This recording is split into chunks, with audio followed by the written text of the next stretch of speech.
From County College of Morris, this is CCM All Access.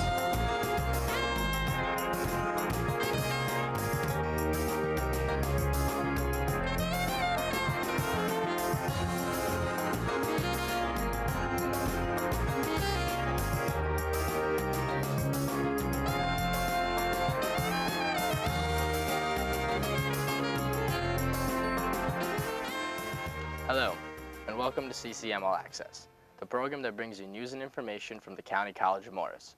Students at CCM, members of the community, people doing good things.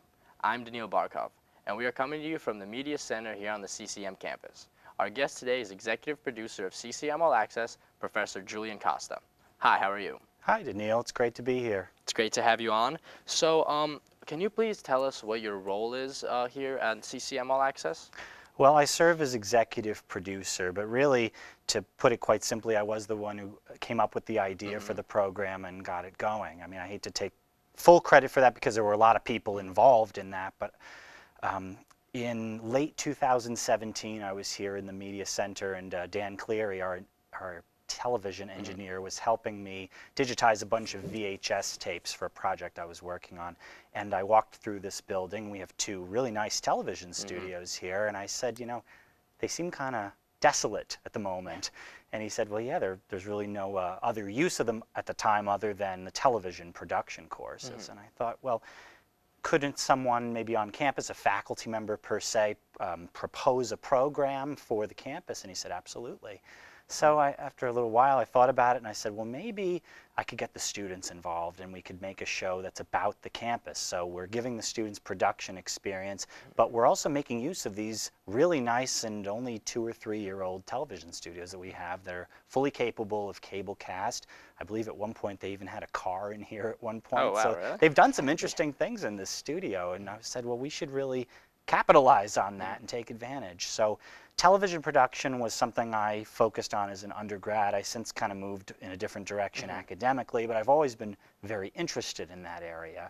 So I felt that that was something I could contribute, even though I don't teach television production, but I feel like I could lend a hand in that area. And thankfully, Joe Shilp and Dan Cleary and the administration were very receptive to the idea of putting a program together. We had never had a weekly show here, like running on a consecutive weekly basis, but we have done shows that have run, you know, over the years, like Campus Connect was one of them. So it had been done before, but nothing in a very consistent manner. So it was a very welcome addition to the Media Center, thankfully.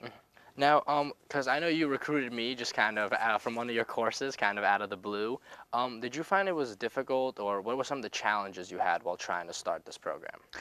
Well, I'd say the first challenge that you kind of hinted at that was trying to get people involved, because we are a 2-year school. It's not like we have people living on campus who have an abundance of time on their hands. People are coming to us and then going to work, or coming from work for a class, or then they have to go home and take care of their family.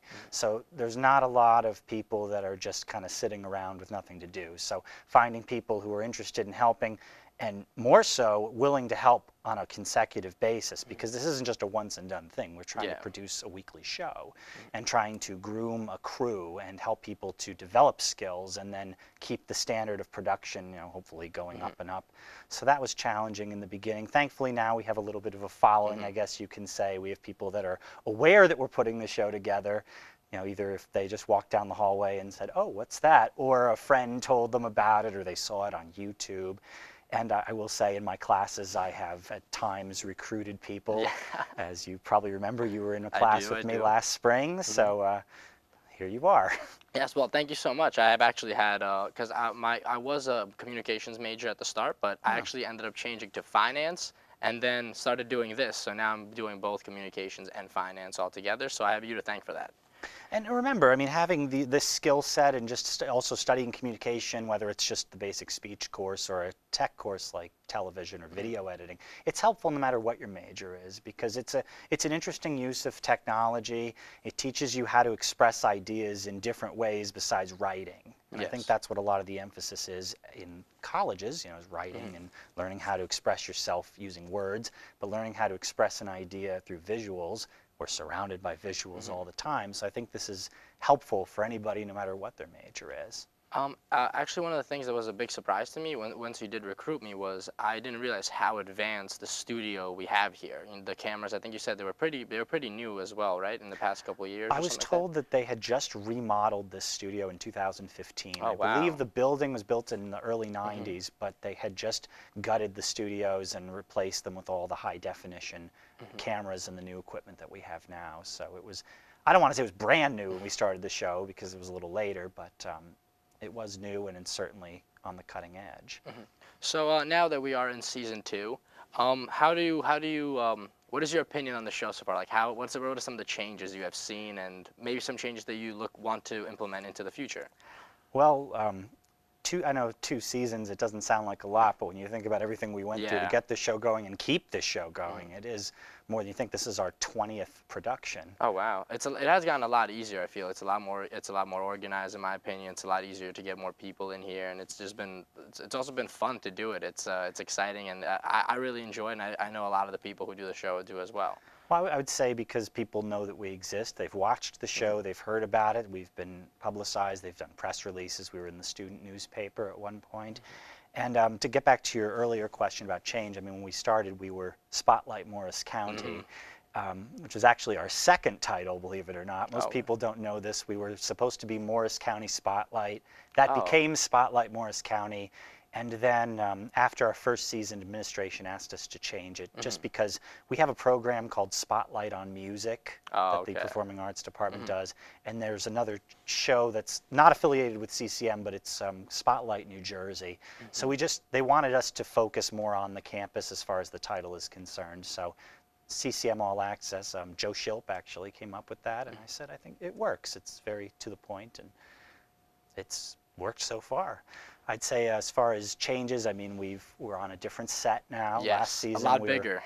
we Yeah. had more of a news feel. You remember the desk, Yes, and yes. you know, it's Now we have a very nice plant, a table. It's very homey. well, those little aesthetic differences, they do make a big difference. Yeah. The feel of the show it's warmer, I find. Yes. Just a little more color rather than a black background. Yeah, I'm also a big fan of the chairs. So that's my personal favorite change that we have implemented for season 2. So can you tell me why you were interested in starting the show here at CCM? Well, for one, I majored in media communication and technology. That is a mouthful, but that was the name of my degree, bachelor's and master's degree, and the emphasis was largely on technology. So I took courses in television production and audio production, photography, graphic design, animation. It was a very generalist degree, as well as communication theory and things like that. And one thing I noticed at my alma mater was students were doing a lot of production, they were doing a lot of projects, but there wasn't a lot of real-world application going on, and that always kind of bugged me. And I always said to myself, because teaching was always my career goal, and I used to say, well, when I get to this point, I want to give my students as much real-world practice as I can. And like I say, I don't teach television production as a course, but this is an area I felt I could contribute, and I wanted to give the students an opportunity because we do have a degree program in broadcasting here. And what I've seen, you know, just in passing and from students who have taken my classes, they've shown me their work. And the students really work hard in this major, and they do a lot of work here. And I wanted them to have a chance to put something on their resumes that's legitimate, that was aired on television, and just give them that practice of working on a weekly show that is evolving, that is growing, that is changing, a different guest every week. You don't have total control of what's going on. You don't know what people are going to say. And technology may come as a shock, but technology does its own thing sometimes as well. Things don't always work the way we wanted them to. I know we've had some issues before in the past with a couple shows. And that's inevitable. It happens. So I wanted to give students that opportunity because that's what I really enjoyed as a college student. And we did some live television for the community, but very little, only about 3 or 4 times a year. And I thought, well, we have these really nice studios and all this great equipment and the ability to cablecast and a major, so we have an audience of people to work with. What's stopping us from doing that? And thankfully, administration, they were very much on board from the beginning. So something that actually was a little bit of a surprise to me was when I talked to some other friends in other universities was how advanced the studio is here. And Because like I said, the cameras are very, like you said, the cameras are very new. The studio was just gutted and completely remade. And it's also, I know a lot of the viewers can't see, but it's a very large studio, and we're able to film in other sections of it as well. Hopefully we'll implement that in the future. But speaking of the future, what are some plans that you wish to implement for season 3 maybe, or just going forward with the show? Well, I want to continue my goal from season 2, and that was really to try to use this studio as much as we could as far as technology. So as you see, we moved to a bigger set. We're using 2 studios. Certain episodes we've actually worked out of 2 studios, like the music performance that we had earlier this season, and also the show with the career services with Rosemary Grant. So we were, and in that case, that was an interesting show because we used a virtual set. We were working on green screen, or chroma key as they call it. So my goal is to really see what we can do in the studio with this technology that we have, and just try to expand in as many ways as we can without deviating from our goal of just really telling people what CCM is all about and who are some of the faces that walk around this campus. So as far as guests, just continuing to invite students and faculty, and also just people that the viewers may be interested in learning something about. I don't necessarily mean their stories, although they're very interesting, but maybe someone who can play an instrument, or someone who has an artistic talent, or maybe an athletic talent that we could show. I know there's always talk of us trying to move the show out of the studio, which I will be honest is not the easiest thing to do, but we do enjoy that challenge as well. I know you've hosted a couple remote shows for us last year. Yes, those were kind of difficult, but I think it was very interesting how we were able to just adapt to new situations with the studio, and how, like I said, advanced everything is here, and how it makes a lot of stuff easier for us. And I can say very honestly that we have a really great crew. You know, we have a core of people that some of them have actually worked on every show since the pilot episode. And then every week we have some new faces. But the thing I really have come to really like about the crew, even though the dynamic changes a little bit, is that everybody is very quick to learn. And you know, it doesn't take long for everybody to kind of get into the zone. You know, we want to make this a really good show. We want to do the best we can. And you can see that. You can see in people's eyes that they're taking their jobs very seriously. And no one's being paid to do this. No one's receiving any class credit for this. This is entirely volunteer. Yep. Well, all right. Well, thank you very much. Now we'll take a quick break. Stay tuned. We'll be right back.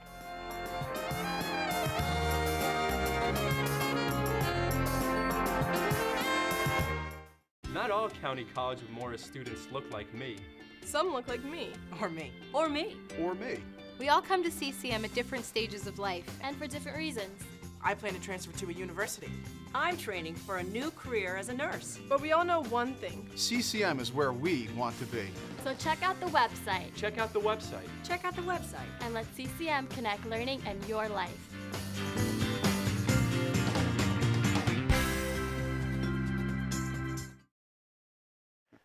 And we're back on CCM All Access. I'm Daniil Barkov, and we are here with Professor Julian Costa. So, Professor, can you, being a communications professor, can you please tell us what made you get into communications? Well, when I was in high school, I really didn't know what I wanted to focus on in college. I knew I wanted to teach, but maybe your high school is the same. I mean, we didn't go to the same high school, obviously, but communication is not really a college prep subject, it seems. Like, it seems that communication is kind of an afterthought. You know, public speaking course as an elective, a debate team, you know, as a club. It's not like you have your math, your English, your science. That seems to be what the focus is on. So in my English courses, I was learning about public speaking, and I was learning about all of these sort of communication topics, like media literacy and watching films and analyzing them. But the thought of becoming an English teacher didn't really excite me all that much, just for whatever reason. I mean, English teachers are wonderful, but it just wasn't for me. My 10th grade year, in the spring semester, I took a course called Digital Video Techniques. It was an elective course. It was just something to eat up study hall time, and I fell in love with it. It was, this was 2005, if I can date myself a little bit. Production was done a little bit differently than it is now. We were shooting on mini DV tape. We were using iMovie, which is a very basic video editor. and it was all standard definition at the time, and we didn't have a lot of money. Obviously, we didn't have much of a budget, so the equipment was fairly simple. But I really liked the creative aspect of using technology for creating something, not just technology like in wood shop or something like that. We were actually creating something and just using a lot of skills. You had to write, you had to speak, you had to know how the software works, you had to have a sense of aesthetics and also a sense of timing. Because as you know, doing these shows, you have to be very organized. So I found that I really liked that. And I got to college and there was a degree called Media Communication and Technology, as I mentioned earlier. And the thing that I liked about this particular program was that it wasn't a specialist's degree. As I named earlier, I was covering a lot of different areas, which at other schools are treated as separate degrees. So I guess it kind of bought me more time to decide what I was into, what I was interested in. I'm sure you know this, and a lot of other college students, you don't quite really know what you want to do, what you want to focus on. Yeah, I've changed my major a couple times already, so and that's okay. That's why you're here. So a little later, I realized that teaching was still a passion of mine, and I had some really great mentors in college, Dr. Rebecca Dean and Dr. Paul Lippert, who were communication professors, and they really wrapped my head around the fact, like, you could study this at an advanced level. Because I didn't know if I had it in me to get a master's degree, but they really helped me see that. They were just they were also modeling very good teaching and very good careers in higher education. So time went on and I said, this is something I want to do. So I started teaching in August of 2013, which isn't that long ago, although in my head it feels like a very long time ago. So, like what you were saying about professors that are very inspirational to students, I myself was actually a communications major when I first started college, and then I ended up changing to finance. But then through finance, through meeting you, through one of my business classes, I started doing the show, and now I'm doing communications again. So, like you said, it really a big portion of it is the professor, and if they take pride in doing their work and I guess molding young minds and showing them that this can actually be a career for and like you said, going for masters and just like an advanced form of understanding communications, basically. Now, can you please tell us some of the courses that you have taught throughout your career? Throughout my 5.5 years of teaching, yes. I actually have taught over 30 different courses. Oh, wow. I won't name them all just because we don't have a lot of time. But mainly, they've been communication courses, although I've also taught a couple business courses, like the one you took with me, Business Information Systems. And I've taught pretty much the gamut of computer application courses from this is what a web browser is all the way up to C++ programming, which is designing software. I've taught all the Microsoft applications, including Outlook, which was as exciting as it sounds. But I enjoy that as well. I enjoy the technology. I enjoy working with business students. I enjoy helping, because I feel like in the business classes I can be very practical. I can show you, this is what you need to know, this is how you do it. And I've taught Business Information Systems, or Business 119, every semester since I came to CCM, and that's honestly become one of my favorite courses to teach. I honestly think that was possibly one of the most important courses that I have taken, because specifically with like Excel, when we were being taught about that, people don't realize how important that really is for life. I actually, once I got a job right after that course, it actually helped me I was helping the person I was working for create basically spreadsheets and schedules, and I honestly had no idea how to do that until I took your course. I'm happy to hear that. And I'm actually very impressed with the fact that you're able to teach communications and how you understand all the camera work, basically all the timing. I understand you're also the treasury of the adjunct union here at CCM. Yes, that is something that I've been doing for about a year and change. Not every school has a faculty union for the adjunct faculty. A lot of schools will have one for the full-time faculty who teach 4 or 5 classes and have a full-time salary. Adjunct faculty are part-time. We teach 2 or 3 classes a semester, and we get paid by the credit in a lot of cases. And when I came to CCM in 2016, I was going through the hiring, the onboarding process, and they mentioned that there was an adjunct union, that we had a collective bargaining agreement, which is a contract, and I thought that was fantastic. I'd never seen that before, and I'd taught at 3 other schools prior to coming here. So immediately I joined, and then as time went on, I heard from a colleague that they were looking for officers, and the position of treasurer was open, so I offered, and I was voted in. Now, do you find it difficult juggling all the basically doing the adjunct, the Treasury adjunct position, the CCM All Access, and being a professor as well? Do you find that difficult? Well, it requires a lot of energy, to say Yes. the least. There was a while where a 17-hour day was standard. Oh wow.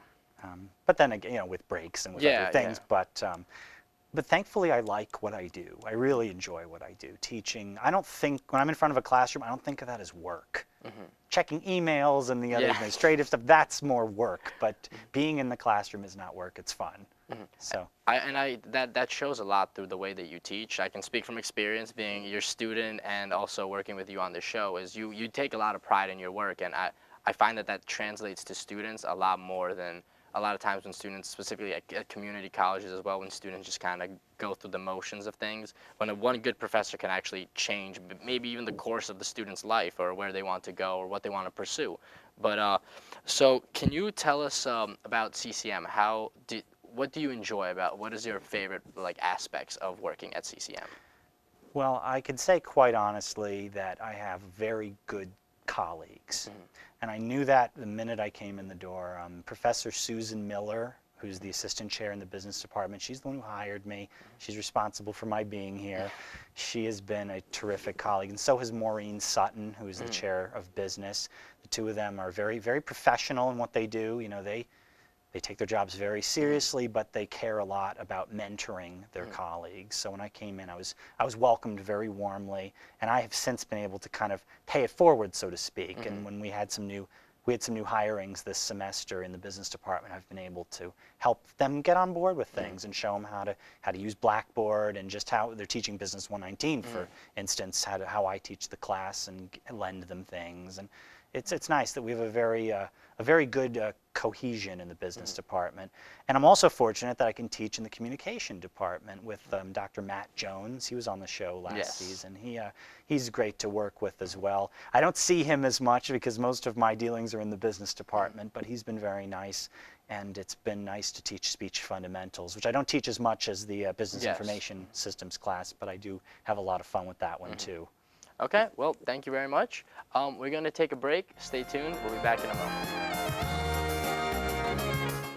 Not all County College of Morris students look like me. Some look like me. Or me. Or me. Or me. We all come to CCM at different stages of life. And for different reasons. I plan to transfer to a university. I'm training for a new career as a nurse. But we all know one thing. CCM is where we want to be.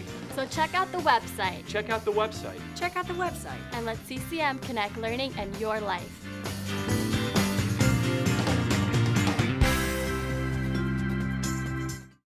And we are back on CCM All Access. I'm Daniil Barkov, and we are here with Professor Julian Costa.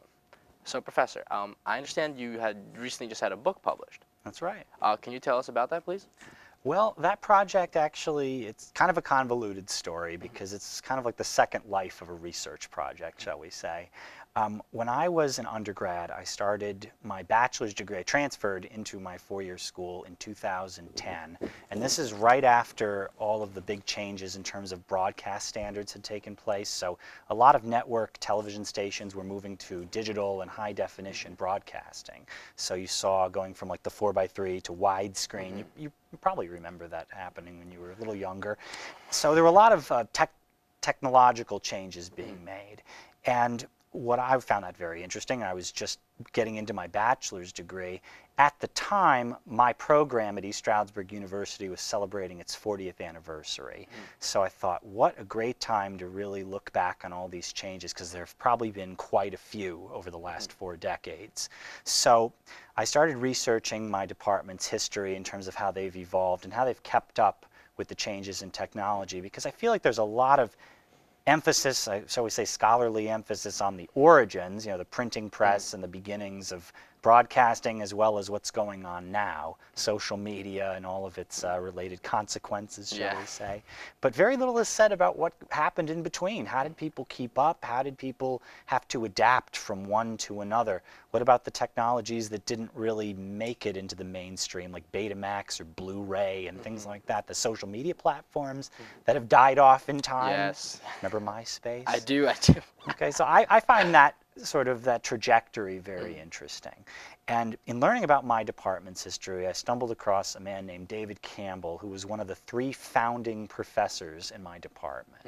And they established it in 1971. So think about technology back then versus now, very different. So as I put this together, I learned about him, I learned about a number of people and their contributions, and I found his contributions the most interesting, maybe because they're the closest related to my own interests in television and photography and things like that. So after the project was finished and years later, then I started teaching.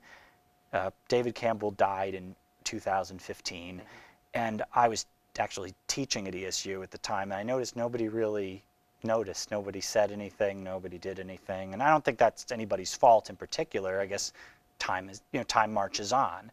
So I said, well, I should put something together in his memory.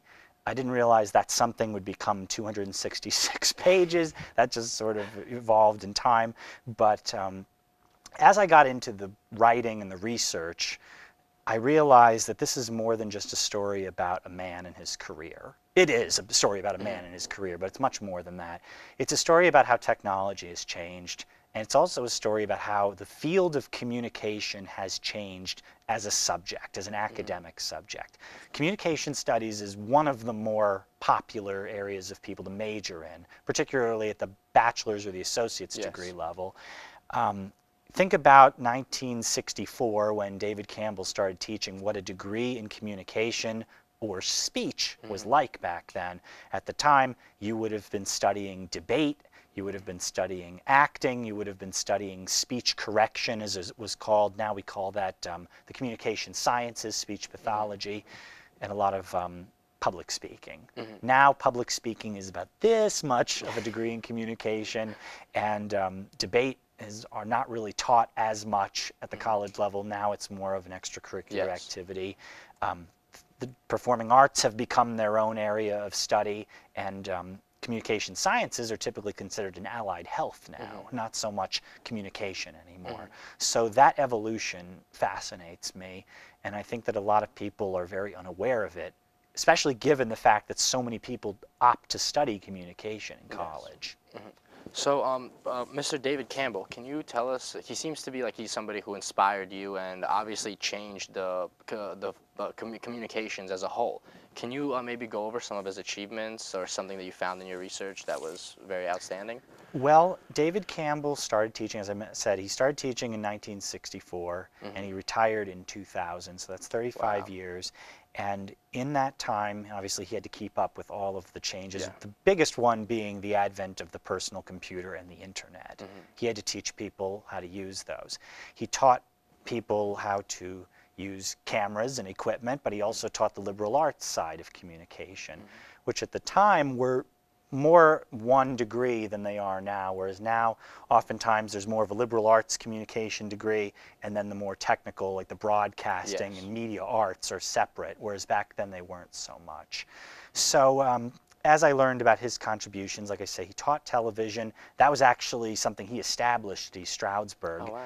I learned that he was the first in the Pennsylvania state schools to teach color television production. Wow. Prior to that, the only TV studios on the 14 state campuses were black and white. So he basically was moving them in that direction.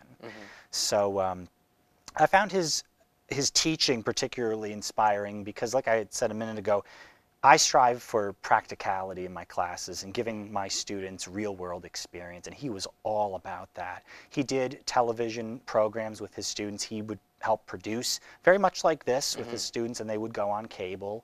He did a number of work for nonprofit organizations through television, raising money through telethons and televised auctions. This is, like I said, this is before the internet, so they didn't, you dial in and make a pledge. You know, now we have other ways of raising money.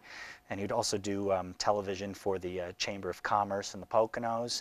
So he really brought about, I guess you can say, a presence with electronic media that really was not there in the Poconos prior to that. Poconos in northeastern Pennsylvania, that's where I'm from.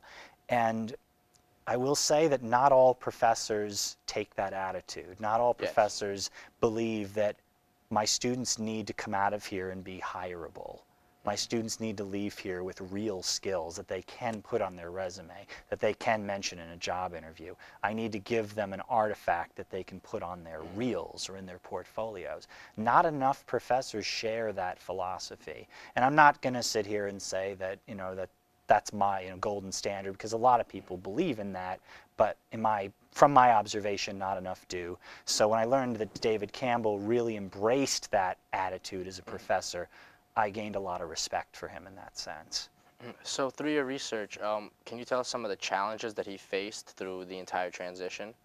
Well, working with, and I'm leaving names and everything out of this obviously, but people that just were not, shall we say, familiar with the concept of students putting on shows that go on the air, because just like this, there's a risk, because you don't want to reflect poorly on the institution. Yes. You don't want to broadcast material that doesn't look professional. So that's always a risk. And when something is new, people tend to shun it a little bit because maybe they're a little frightened or just unaware, and they want to hide their ignorance by saying no. So he faced that at certain points. Also, trying to bring the computer into the curriculum. A lot of faculty members were a little, do we really need to do that? Is that really worth our time? And he really pushed for that. And not only, because he taught two different types of students. He taught teacher education majors how to use media, and he also taught people like the people in the studio tonight how to use media for creative publication of television, video, photography. So he really, he taught two different cohorts, and he really wanted to give them, again, cutting edge, but also practical learning experiences. So it sounds like he knew what was going to be happening with the communication field. It seemed like he saw how it was evolving and how much more further it would evolve into the future. He really kept up, I'll give him that. And I talked to him 10 years after he retired, and he had an iPhone and a digital SLR camera. He was more technologically advanced than I am. I know that like from experience as well, that a lot of professors are slow to embrace new ideas, and specifically in that time it must have been difficult with how rapid the changes were happening, and the fact that he was able to do this and be somebody who had such a huge influence is very impressive. And I agree with you on that. I'd say, remember that in the 1970s, we'll say, to study technology, you were really kind of in the wilderness, just doing this different thing, because a lot of the professors at that time were very traditional. They lectured and wrote on the board and maybe used overhead transparencies or slides. But even that wasn't always the case. People didn't know how to use the equipment, or they just felt that it wasn't necessary. Now technology has become such a part of learning in all different subjects, history, science, you name it, as well as our day-to-day lives.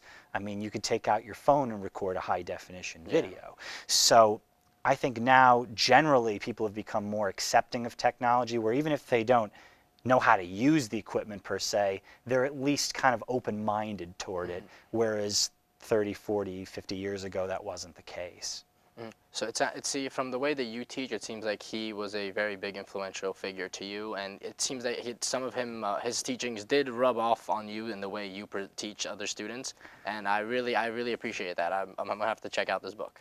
Well, thank you, and I appreciate the compliment. I got to say, talking to his students, through interviewing them, you hear people have nice things to say, people have not nice things to say, because obviously you're not going to win everybody, and that's to be expected. And it's interesting, some of the feedback he had received, I've received in my short 5.5 years of teaching, just about being demanding in some senses, holding the students to standards, treating them like adults. And that's kind of, some people think that that's great, but other students, they don't really know how to handle that, because being treated like an adult, there are responsibilities, there are expectations. And he treated his students like adults in situations where you're working with very expensive equipment, putting on a show that's going to a larger audience. All right, well, thank you very much, Professor Costa. This has been another edition of CCM All Access. Thank you for tuning in. We will see you next time.